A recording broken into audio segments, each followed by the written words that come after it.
Hey, coucou à tous, c'est Audrey. On se retrouve pour une nouvelle capsule autour des énergies du Reiki avec un intitulé qui est le Reiki pour qui, pourquoi. Donc dans les précédentes vidéos, je vous ai parlé de l'énergie du Reiki dont on se sert pour apporter un confort, soigner jusqu'à un certain point un être humain. Mais qu'en est-il des animaux, des plantes ou de tout ce qui nous entoure? Donc le Reiki ne connaît pas de limite, que ce soit au niveau temporel, au niveau géographique, mais aussi par rapport à qui l'on fait un soin. Donc je vais vous citer quelques exemples. Donc je commence avec les animaux. Donc pour faire un soin à un animal, vous procédez comme pour un soin pour les humains. Alors surtout quand c'est un soin fait à distance.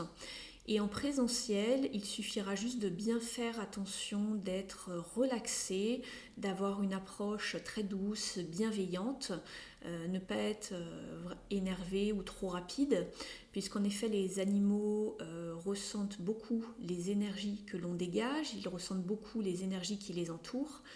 Donc ayez une approche vraiment très douce en lui expliquant que vous allez lui faire un soin pour qu'il se sente mieux ou pour par exemple apaiser ses souffrances. Voilà, ça va vraiment dépendre des cas. Et surtout, ne forcez pas un animal à rester plus de temps qu'il ne le souhaite. C'est-à-dire que s'il a envie de partir pendant le soin, eh bien tout simplement laissez-le partir et recommencer le soin un peu plus tard dans la journée ou le lendemain ou voilà, dans la semaine. Laissez-le partir. Si un animal ne souhaite pas rester, c'est que voilà, peut-être qu'il a eu sa dose de Reiki ou peut-être que c'était pas le bon moment. Il ne faut pas forcer à le déranger ou à absolument faire ce soin. Donc voilà, sinon il suffit juste de procéder comme pour un humain, vous vous connectez à l'énergie du Reiki, vous utilisez les symboles qui vous semblent les meilleurs pour le soin adapté, et puis vous terminez le soin en remerciant l'énergie du Reiki. Voilà, vous vous présentez surtout à l'animal quand vous arrivez, vous dites pourquoi vous êtes là, il vous comprendra. Il va le ressentir dans votre énergie de toute façon. Et en général, les animaux aiment beaucoup l'énergie du Reiki. Voilà, j'en ai déjà fait à des chats, des chiens, et c'est vrai qu'ils aiment vraiment plutôt ça. Ensuite, vous pouvez également faire par exemple du Reiki à vos plantes. Si vos plantes sont par exemple en mauvais état ou un petit peu desséchées, je ne sais pas. Mais en tout cas, vous pouvez très bien en faire à vos plantes, mais aussi à votre nourriture, pourquoi pas, pour émettre l'intention que votre plat soit le plus riche possible au niveau nutritionnel, par exemple, pour augmenter le taux nutritionnel des aliments.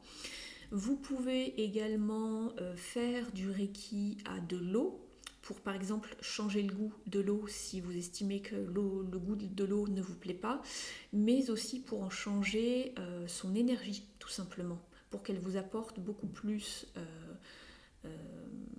d'énergie, par exemple. Donc ça, c'est tout à fait possible. Moi, je l'ai déjà fait, c'est plutôt pas mal.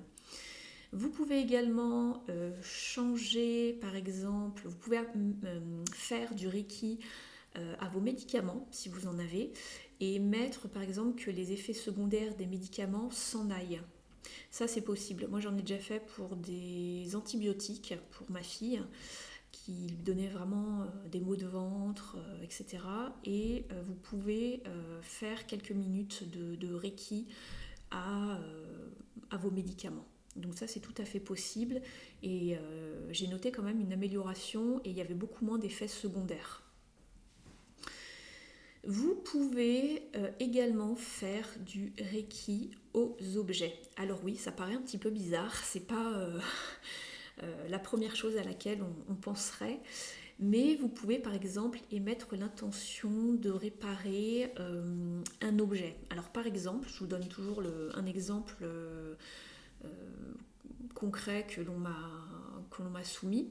Et là, pour l'occurrence, c'était l'exemple de mon maître Reiki qui a déjà essayé le Reiki sur par exemple son imprimante. Il avait une imprimante pourtant toute neuve qui n'arrivait pas à démarrer et il lui a fait du Reiki et ça a fini par arriver, voilà, elle s'est déclenchée, etc. Et il a également fait le test sur sa voiture. Il avait une voiture en fin de vie. Il avait vu son garagiste qui lui avait dit que la voiture allait le lâcher dans les prochaines semaines, voire le prochain mois, voire les 2 prochains mois, et que c'était fini, hein, que voilà, la voiture allait lâcher. Et du coup, il a fait, je crois, entre une demi-heure et 1 heure de Reiki à sa voiture. Pareil, qui ne voulait plus démarrer, qui était vraiment en fin de vie. Et il a pu encore s'en servir pendant plusieurs mois. Donc voilà, si vous avez un petit peu de temps, essayez, faites des tests. Et puis j'attends vos retours dans les commentaires. N'hésitez pas à commenter voilà, cette vidéo, à poser vos questions si vous le souhaitez. Et puis pour finir, vous pouvez également envoyer du Reiki pour une situation future. Par exemple, envoyer des souhaits, des vœux positifs avec donc le 3e symbole que vous connaissez si vous êtes praticien. Donc c'est le symbole à distance. Et vous pouvez donc envoyer du Reiki par exemple pour souhaiter qu'une situation se déroule au mieux, du mieux possible, par exemple pour un entretien, un rendez-vous, et émettre de bonnes intentions tout simplement. N'oubliez pas que vous pouvez faire cela uniquement si c'est bon et juste et aligné pour vous. Donc voilà. Je ne vais pas tarder à vous laisser. J'espère que cette vidéo vous a plu. N'hésitez pas à me faire vos retours dans les commentaires sous la vidéo. Et puis, n'hésitez pas à liker cette vidéo avec un pouce bleu vers le haut, je vous en remercie, à la commenter, à la partager et puis vous abonner à la chaîne si vous aimez le contenu.